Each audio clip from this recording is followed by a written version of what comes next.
Welcome to Demystifying Gay Porn. My name is Ike, and if you watch gay porn, I definitely help to get off. And my guest this week, I've been trying to get on for a minute. It's been a minute. Known him for a while. I've seen you in various stages of undressed to naked at this point. He is a porn star, adult entertainer, content creator, bird father, and NYU student, correct? Columbia student. Columbia Okay, University. so Columbia student. Okay. Nate Stetson, how are you? Doing well. Yeah? Happy to be here. I know we've been trying to coordinate this for a while Yeah. now. Basically, I want to get down to what your story is. I've known you since 2017. We did a couple shoots, and then you stopped doing porn for a while. Let's get down to what you were doing before 2017. When did you start doing porn? So, in 2016, I lived in Atlanta very briefly for like 9 months. I moved there from New York City. I'd been here for maybe 5 years prior. From South Carolina originally, and I always felt that the South was calling me back, and I had become so like disillusioned and annoyed with New York City life after 5 years here that I said, well, why don't I go to a southern city? And I moved to Atlanta. I have lots of friends there, have family close by. I thought it would be a great fit. And it was. I love Atlanta as a city. I love visiting there. But it was really hard for me at that time. And how old was I then? Maybe I was like 25, 26 in 2016 when I was living there. And it was hard for me to make money. I had been working at a hotel here in New York City before moving to Atlanta. And sort of the first thing that I found when I moved to Atlanta, job-wise, was a job as working in the tree care industry. So I love being outside, and I love plants, and trees are amazing, right? We need them. Yeah, we gotta have them. So I took this job, and it was really fun, like driving this huge truck around the city of Atlanta. It had air brakes, and it was like a couple 100 pounds away from the weight limit that would require me to have a commercial driver's license. So it was a big truck, is what I'm trying to tell you. And it was just so much fun driving it around, but I was making nothing. I think I was making like $15 an hour, risking my life and other people's lives daily by driving this huge fucking truck around a city with narrow streets, you know. And I had met some guy who, at like a bar or something, who suggested that I do underwear modeling. 'Cause he was saying that he was doing that, and he gave me someone's contact information. I reached out to that person. They told me that I didn't have the body for it, that I was like too thick, which now I take as a compliment, actually. At the time, I didn't really think about my body, you know. I knew it. I just liked to go to the gym. And so he said, you're too thick for underwear modeling, but have you ever thought about doing porn? I was like, no, I've never thought about doing that. And he put me into contact with Howard at Fab Scout. And Howard was really, really nice to me and hooked me up. I think my first shoot was like in Vegas, which I'd never been to before. And I was terrified, but like really excited, you know. I remember like looking over the contract, not contract, but like model release form or whatever for the shoot before leaving Atlanta. And there was all of this language about like, if you have any blemishes or ingrown hairs or anything like that, and you didn't look camera ready, that then your pay could be docked, you know. And I thought that it sounded so severe. They're gonna dock my pay, like if I have like a pimple or something. Something I really that's not your fault. Yeah, I really was so worried about it. But anyways, What studio was that? Do you mind? what studio was that? Oh, It was in Vegas. it was in Vegas. You don't have to say it. If you don't remember it, that's one thing. If you don't want to say it, perfectly fine. So I a studio in just- Vegas is more than enough. Yeah, I just really don't remember. Ugh, I remember the assistant's name on that shoot 'cause he was so cute. But I don't remember anything else. So that was your first porn shoot. Yes, Okay. first porn shoot, and I remember walking into it. I really had no idea how I was gonna feel after it was over. Mm. I didn't have any expectations. Um, I was told by friends that I might feel bad or I might feel exploited or I might feel used or something like Did you? this. No, Okay. no. Much to my surprise, like it was really the first time that I felt like at home in my body and like aware of my body. Like I told you before, when I was told that I was too thick for underwear modeling, that was the first time that I actually really like thought about how others perceive my body. Which maybe sounds really abstract. It's just not something that was on my mind. Yeah, I understand where you're going with that. I think it's eye opening.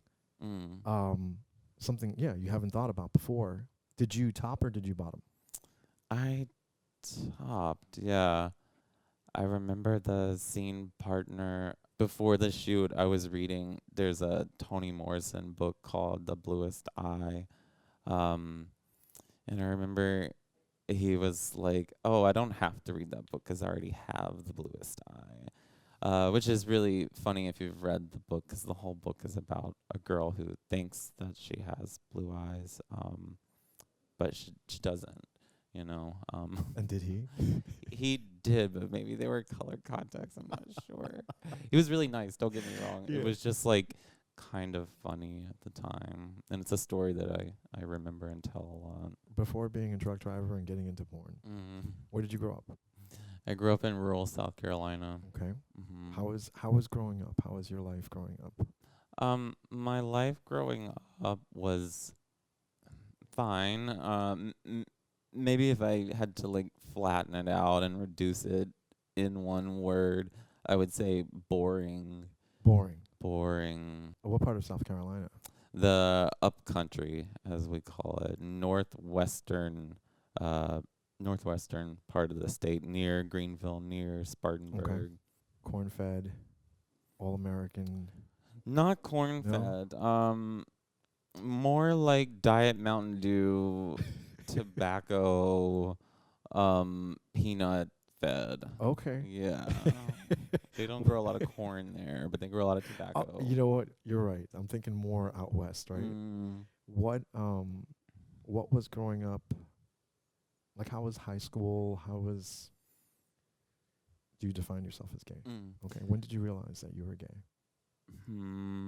I think that I always knew, but maybe one of the first times that I was like, oh, I'm actually attracted to this man, was that like, the YMCA or something in town, and seeing other older men undressing and being interested, and then that was when I was like, this is more than I thought at I like first. this. Yeah. Yeah. What about the process of after realizing that, your process of coming out of the closet or telling your parents, having friends around, what was that like?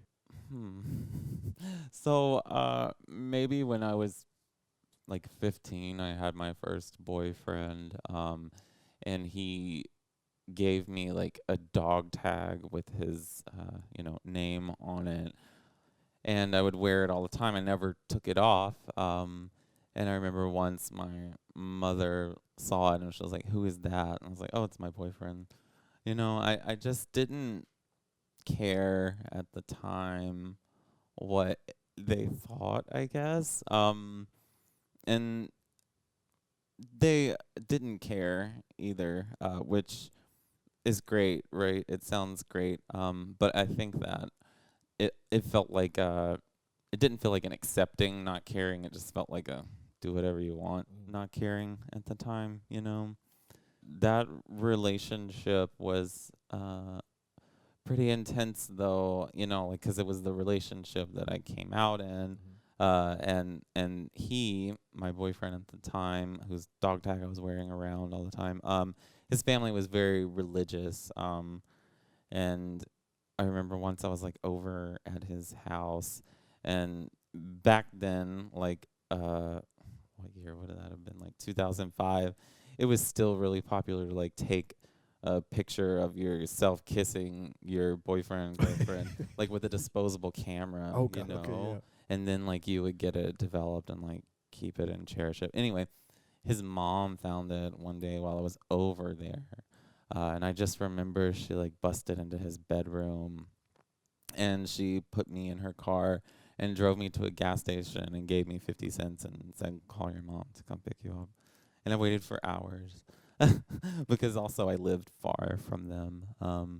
So it was really intense. I think that that was the first time when I realized, oh, okay, not everybody is like, I don't care about this, you know. What when your parents or your mom picked you up? What was the conversation like? I think that it was just kind of ambivalent, maybe. Yeah. Yeah, I feel like my parents, they wanted to be accepting, and they are to this day, which I'm very grateful for. But I think that at the time they didn't have the language to navigate it, so it was easier for them to be like a little more standoffish, which is a lot better than them totally condemning me, Mm-hmm. right? So that's what they could do, and they did that, and I'm grateful for that now. Since you have a good relationship with them now Mhm. as well, Mhm. um, how have they evolved with you? And because I'm sure when you're over, when you get together, they ask about you and how you are, and do they like Google what gay people are doing now, or do like are they with it almost? Like are they caught up I with? don't think No? so. No.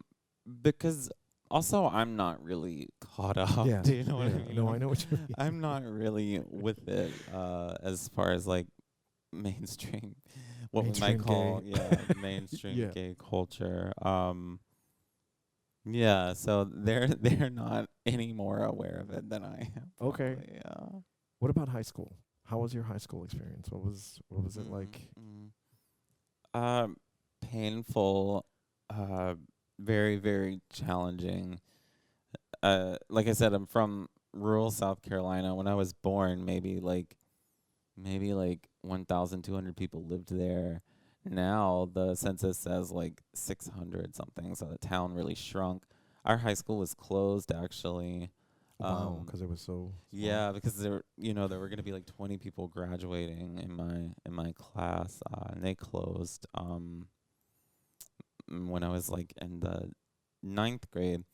But luckily, I had a teacher who was really supportive of me and like interested in my writing because I really liked to write at the time. And she suggested that I apply for this school that was about an hour from where I lived, and it was residential and it was public, so I didn't have to pay to go there. But it was focused on the arts. So I applied and I got in, and I went there for I went there after 10th grade. I went there for junior and senior year. And it was really, really intense because it was just like all of these misfit, weird, artsy kids from all over South Carolina thrown into this place. And we lived there, and we all had our focus, like our art concentration.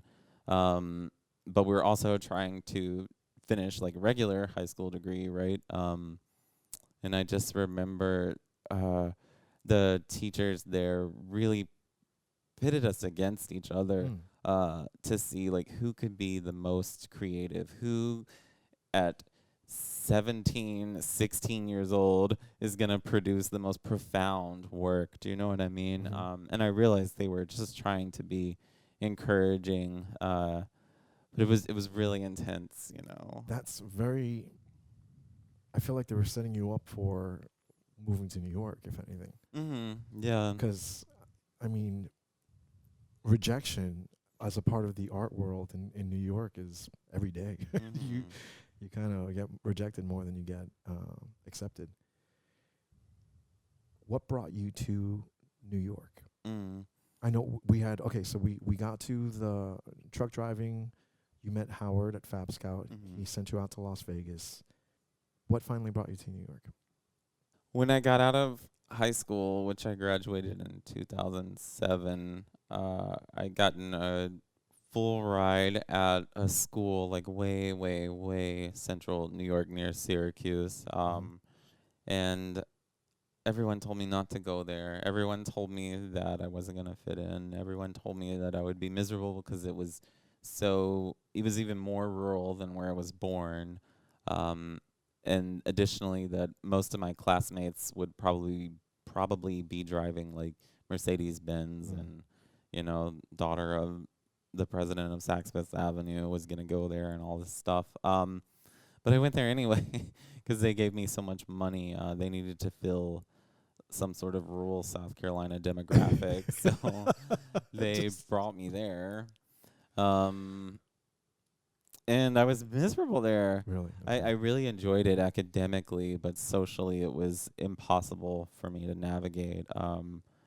I felt so different from everyone, and I kept trying to say like, "Oh, that doesn't matter. Like, I'll just focus on school." And anyways, long story short, I like left for an academic year, and then I came back the next academic year, and then I left for 2 academic years, and I went back after that, and I finished 3 semesters, and by that time it was 2011, winter 2011, and I said, "Fuck this place! Like, I don't want to be here anymore. I've hated every second of this school, except for the academic part. Yeah. Like, that was great, but you can't be in class 24/7, you know." So then I moved to New York City, and I just said, "This seems like a good move for me. Let's see what can happen there." And I didn't apply to schools here. I thought that I didn't want to finish my undergrad. So coming here, not doing your undergraduate, what did you do in those 4 year in that 4 year period before starting porn? Yeah. When I first moved here, I got an internship at a gallery in Chelsea called PPOW, which is a really big gallery. They represent the estate of David Raniovich and Martin Wong, who were really famous queer, gay artists. And then they also represent a lot of other really cool people that are alive and dead. But so I got an internship there, and it felt very New York. And I mean, I was terrified of the ladies that owned it. Not that they're terrifying, but they're just uh, such influential people Mm. in the art world, that they really carry that presence with them whenever they come into a room. And I was just so intimidated. But I did that for a while, and I enjoyed it. But there's only so far that an internship can Mm. go. Um, and then I landed a job uh, in 2013 working at a hotel in Brooklyn, and I worked there until I left to go to Atlanta in 2015. After your first experience in porn Mm. in Vegas, what happens then? How does that world open up to you? Personally, I felt like very empowered, and very excited about this new work that I had found. And I took more and more shoots, so much so that it started interrupting with my day job in Atlanta. Um, and it didn't make sense to live there anymore. So I moved back to New York City. Were your jobs located in New York City, or were they located like were you flying out to California, Vegas, Mm. and almost everywhere? I was mostly flying to New York City and Vegas. Okay. Yeah. What studios have you worked with? I've worked with Raging Stallion, Falcon. I remember being working for men over 30 when I wasn't 30 yet, and feeling like, oh, okay. Um, uh, Treasure Island Treasure Media, Island, Raw Fuck Raw Fuck Club. Club. There's a lot more that kind It, of have like smaller names because they're like under bigger umbrellas that yeah, I can't remember right now. it's a lot. Yeah. Yeah, but you've been around. You've done the Yeah. big studios in California, the Mhm. mid-sized studios, and smaller studios. Mhm. What about OnlyFans? Are you big on OnlyFans? Do you make your own content, and how do you find that process? When I first got into porn in 2016, I remember that was kind of maybe when OnlyFans was starting to become popular and become widely used by creators and consumers. And I remember like scene partners telling me about the process and like how they have to do all these collaborations and edit their videos and upload them and promote it on Twitter and then promote it on Instagram. And I remember thinking, wow, that's not for me. It just doesn't sound like it Yeah, could. it's a lot of work. Yeah, it's a studio. You're a studio. You're your own Mhm. studio at that point. And I'm also just not really interested in like constant like selfie taking and promotion in that way. It doesn't come natural to me at I all. feel you. So I avoided it. But now, yes, it is a huge part of my professional life and is how I support myself. Mhm. Yeah, so I had mentioned that I was working at a hotel before I moved to Atlanta, and then I got into porn, and then I moved back to New York City. Um, and after doing porn for a while, maybe in 2019, I decided to take a break because I had actually gotten a big promotion at that same hotel. Yeah, Um, the one in Brooklyn. yeah, and I wanted to see how far I could go with that in that world, and I really enjoyed it. Hospitality. Yeah, yeah. I had worked at the front desk before, and really, it came natural to me to take care of people, to take care of guests coming in and to welcome them and be warm and natural and friendly. And so then when I was given the opportunity to manage that team, I was really excited because I know how hard it can be working in like a customer service type position. And I know what it takes to feel comfortable in that position. So I was excited to be able to do that work for them. And I did that for as long as I could. And then the pandemic rolled around. And suddenly it didn't make much sense to be there anymore. And that's when I got back into porn. That's when I started my OnlyFans. And I've learned a lot through working on my OnlyFans, Mm-hmm. through working with other creators. And I've learned all sorts of new skills, like Photoshop and Have you seen the gambit of creators, like the ones that are like, oh yeah, we'll put them together, and then they kind of flake out, and then the ones that are like, boom, boom, boom, paperwork, mhm. shoot, this is gonna happen, that's gonna happen, good lighting, like they're out there. Yeah, it's true that there are a lot of different types of people creating content, and some people are a lot more organized than others. I tend to really appreciate the organization, that's for sure. It's just good to have everything lined up and understood. This is what's gonna happen. Boom, let's Mhm. get it done. Mhm. You're also in school. Mhm. Uh, you're at Columbia University. Yep. What are you studying? My major is East Asian languages and cultures, and then my focus within that is on Japanese language and Tibetan studies. Wow. Mhm. What got you into that? So, growing up in rural South Carolina as a weird, lonely gay kid, with the internet, somehow on the internet, I like found Japanese pop music at a very young age, and I became obsessed.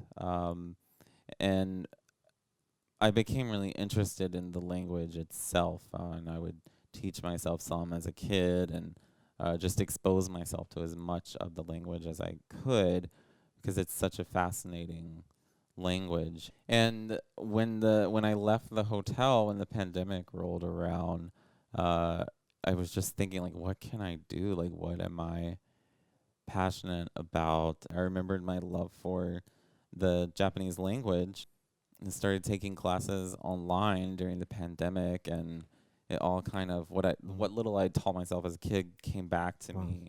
me. And I wanted to see where it could go with it, and now I'm at Columbia, finishing my undergrad there, and hopefully that will happen in a couple of more years. We'll see. I think that's amazing. I think Mm. that's perfect timing too. I Mhm. mean, Japanese, Chinese. I think it's necessary right now. It's the new Spanish, Mm. if you will. Is it hard to grasp, right? Get the grasp of a new language like Japanese? Mm. I mean, yes, of course. I've always been really sensitive to language in general, and like the way that things sound and the words that people choose to use to express themselves. I'm not saying that it's easy for me, but as someone who is really fascinated by any language, including English, I kind of have this weird like laser focus where I'm able to really hone in and do the work that is required to hopefully one day achieve some level of fluency. Yeah, yeah, that's a great Would question. you move to Japan?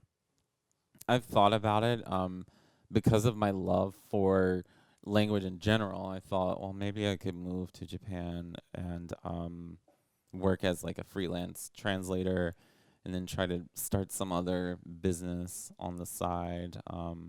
My partner is Venezuelan, and we always talk about, like, if we were to move to Japan and open up like an arepa or Venezuelan restaurant in Japan, they don't have anything like that there, you know. And so therefore, my idea at least is that people would really find it interesting and would want to try it. I wonder, like a bed and breakfast with like Venezuelan food. You speak, he speaks Spanish, correct? Do you speak a little Spanish? I can understand more You than can I understand. speak. You speak Japanese and and English. I feel like that would be really, really cool. And you already know hospitality. You already have that in Right. Yeah. Yeah. God. So you brought up your boyfriend, your partner. How long have you been together? We've been together almost 4 years. Okay. Yeah. This is a question that comes up a couple times, but how is it being in a relationship with, I mean, it's more for him, but also for you. What is it like being in a relationship with someone that's not in the industry? Or is he in the industry? No, he's not. No. I find it to be very refreshing, because, if I've had like a tough shoot or something that's not ideal happens, like with someone that I'm meeting up with to do an OnlyFans collaboration, I can talk to him about it, and he just has a different perspective, and it might help calm me down or open my eyes to something else. Yeah, it's definitely refreshing. Not that I wouldn't want to date him if he were in the industry. I'm just saying. Yeah, yeah. I'm always curious to know what that dynamic is like. Yeah, cool. Yeah, he actually knew of my porn work before he knew, the real me. Before he got to know you. Yeah. Yeah. Yeah. Well, that's cool. That works out well then too. Mm-hmm. I want to talk about your birds too. I see your Instagram posts. You are a bird father, right? That's what that's what I call it, but is that what you would call it? Parrot. Bird father. parent. Yeah. Okay. Yeah. What kind of birds do you have? I have a Quaker parrot and a Rupel's parrot. Okay. I won't lie. I don't know the difference between both. Do they talk back to you? Yes. They do. Yes. Okay, so you teach them how to make certain sounds. Yeah, well, it's not really like active teaching. They just sort of, Pick it up. yeah, Okay. they pick up on things. They're really smart. Have they picked up anything that normal birds wouldn't pick, or not normal, but other birds wouldn't pick up? I don't think so. No, like I don't know. Fuck shot. It's like cock shit. No, No, nothing. no. Nothing industry related. No, actually, no. Because when I'm with them, I'm just giving them kisses and, It seems very relaxing. yeah, no. No, Not at your pictures all. make it seem very like here they are. Like Yeah, no. Parrots are very, very complicated pets, and maybe shouldn't be pets at all, actually. But they're in my life now, and I can't imagine my life without them. Moreover, um, I have a commitment to them to protect them and keep them healthy. They would not make it anywhere else. Parrots are very complicated pets. Whenever anyone asks me, and it happens all the time on Instagram because I post so much of the birds, whenever anyone asks me like, "Oh, I'm thinking of getting a parrot," I tell them, "No, don't. Um, don't get a bird. Like, there- unless you're gonna be home literally every day, all day long, and unless you uh, live in some sort of soundproof shell where your neighbors won't hear your birds screaming and crying, you should not get birds." so, if you're on some kind of sanctuary somewhere, or you have a lot of land, maybe different story. Totally different story. Okay. Yeah. Do they make a lot of noise? Oh, yes. Do your neighbors complain? Not yet. I've actually weirdly never had a complaint yet, which I just wonder, are people being nice and not complaining? But Yeah. no, I don't. I think that they would complain because it can get quite loud, at least in my apartment where they are. Maybe it's an old school New York apartment that the walls are really thick and you can't really Yeah. hear anything. Yeah. Let's hope. Mm-hmm. So what are we're gonna have some fun today. Yeah. Yeah, I'm I think excited. Esteban should be on his way if he's not already here. Mm-hmm. And we're gonna have a rematch. We're gonna do this for Treasure Island. It's gonna be you and him, you taking him. Yeah. Yeah. To the best of my ability. Yeah. When people want to look for you, Mm-hmm. where do they go? Give me like Twitter handles. Give me anywhere people can find you. Sure. Yeah. So my Instagram is Nathaniel, not just Nate, but Nathaniel dot Stetson, which is easy to remember. My Twitter is Nate underscore Stetson X. Mm-hmm. And then, if you go to either one of those, there's a link in the bio to the link tree, which then also has my other websites like OnlyFans, just for fans. Cool. Yeah. Shit. Thank you. I appreciate this. I didn't know if we were going to be able to pull it off before the scene because of this goddamn traffic, but I'm glad we did. We made it work. Yeah, we did. Guys, this is Demystifying Gay Porn. It's available on any podcast directory. We're available on YouTube. My guest this week has been Nate Stetson. Nate, thank you so much. I appreciate it. Thank you for having me. So just remember, if you've watched gay porn, I've definitely helped you get off. And so has this gentleman. Cheers.